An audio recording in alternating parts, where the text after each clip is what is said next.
Here's what we have, what's left of an old tree back behind the studio.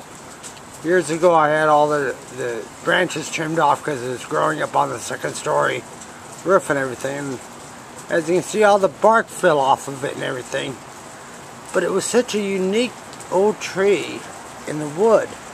This is what it looks like when it's getting a good rain. Now it hasn't gotten totally drenched yet. As it gets wetter, it'll actually get darker.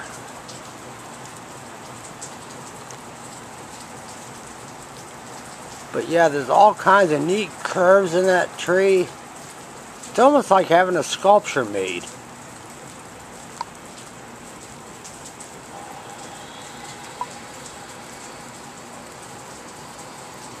As you can see, you might be able to make out why I never had the whole thing cut down. One guy who makes the kachinas for the Herd Museum over here on Central Avenue, he had told me, of course he just made miniature kachina dolls, but he was talking about coming over and carving this into like a totem pole for me at one time, and it would have been an eagle.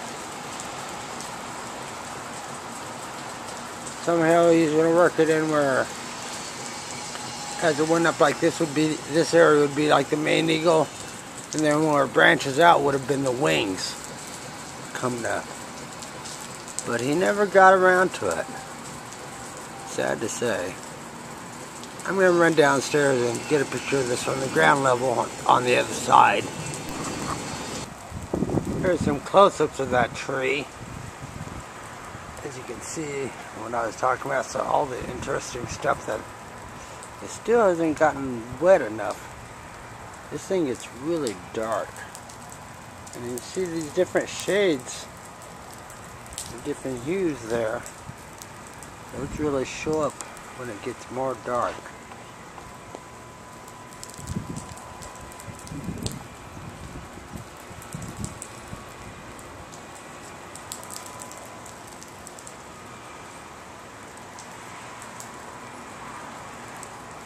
And of course, as you can see, we got another storm came in. This looks like crazy on the radar, but it's not doing much. Not as much as I'd hoped. Oh, there wasn't a hummingbird. My little buddies are still around. Okay, more of this tree here. This an area looks like termites got to it when it still had a bark on it.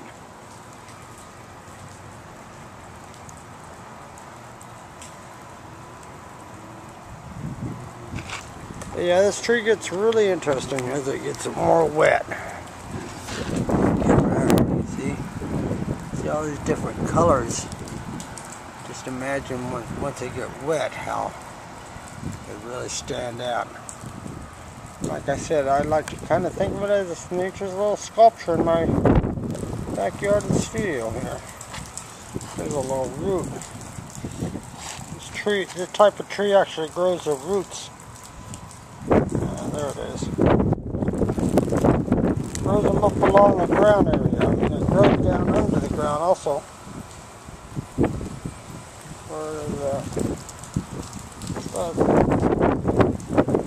A lot of it actually grows on top of the ground too.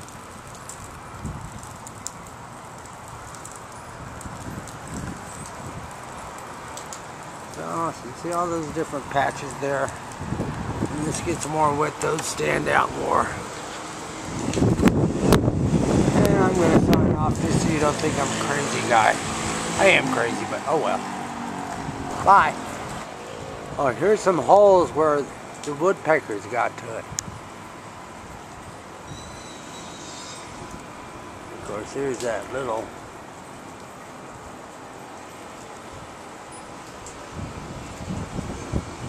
area between there.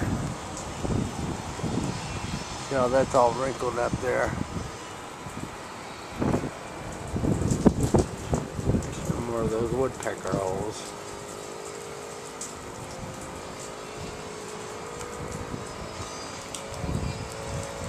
You see how this tree was stressed as it was growing.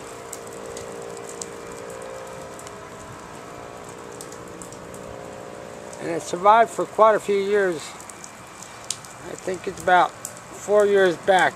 Some bark beetles came from up north Arizona, and they came through here and killed the poor thing. And look, it took it less than 3 months and it was dead. Okay. Oh, just as a last note, I didn't add in there, I was talking about the age of the tree. The tree was over 35 years old before it saw its end days.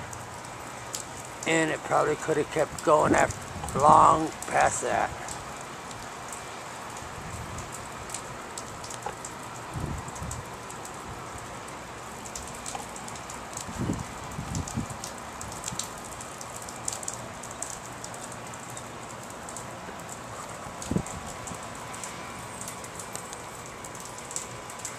Okay.